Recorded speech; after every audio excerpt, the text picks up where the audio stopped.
Doing today, Brother Anthony K. Davis coming to you live. And today's video is going to be about what do you do after you get your spiritual reading. All right. It's been a very big topic, and I've been wanting to cover it for a minute, so now I'm able to get to it for those of you who've been needing some more information about, hey, what are readings? What do you do when you get a reading? After the fact, what's going on? So this video is going to be pertaining for y'all. All right. So now let's cover some things. Now it's a few different ways. Obviously, people do readings. There's so many types of readings, right? So many styles, systems, and all that you can do for readings. There's about 1,000 probably different forms of reading. All right.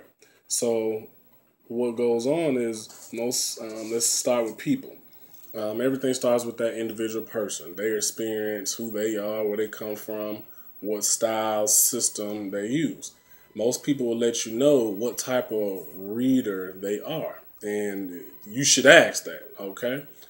Most people, you hear that they're intuitive readers. You know, that's like the number one thing you hear. I'm an intuitive reader. Um, Another point is the systems. You're going to hear, okay, well, what type of style of reads do you do? Once again, most people are going to use the tarot deck. It's fairly easy to use. You can learn overnight, be a master in the morning. Okay, so most people use the tarot or what have you. And then you have your messages for 3, whatever comes out of that initial consultation. So what goes on is most people that get a readings, and based off the person, they'll be able to guide you after the fact or not.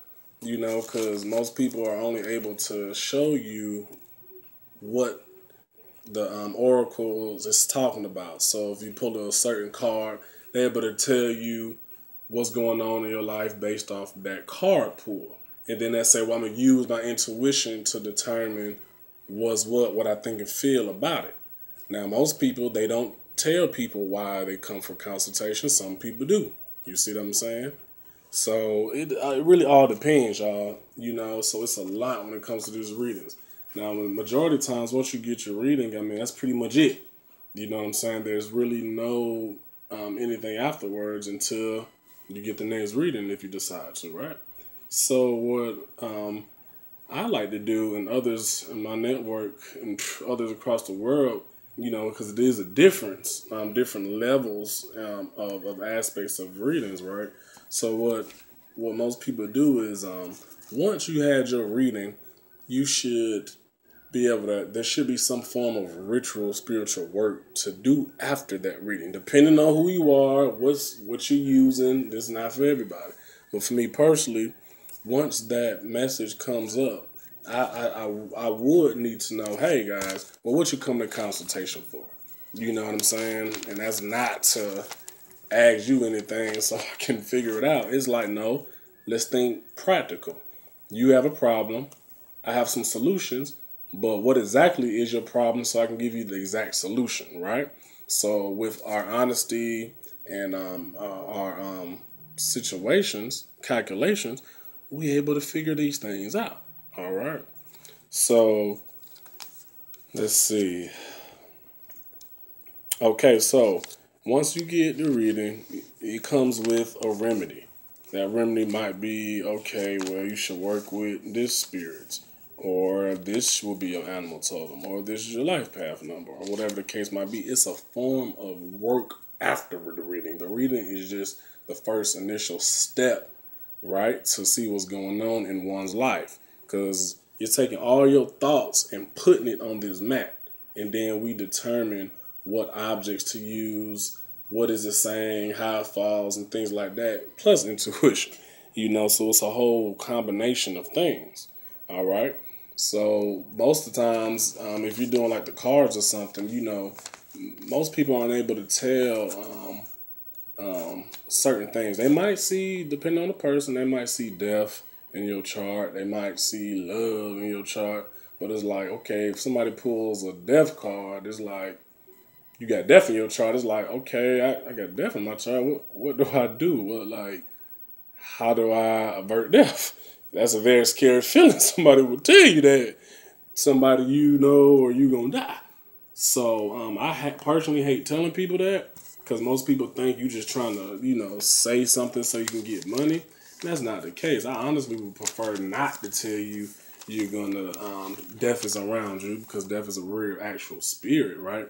But in other words, we'll say, well, you need to do this work so you can obstacles are being removed because I don't like to use fear in our consultations, right?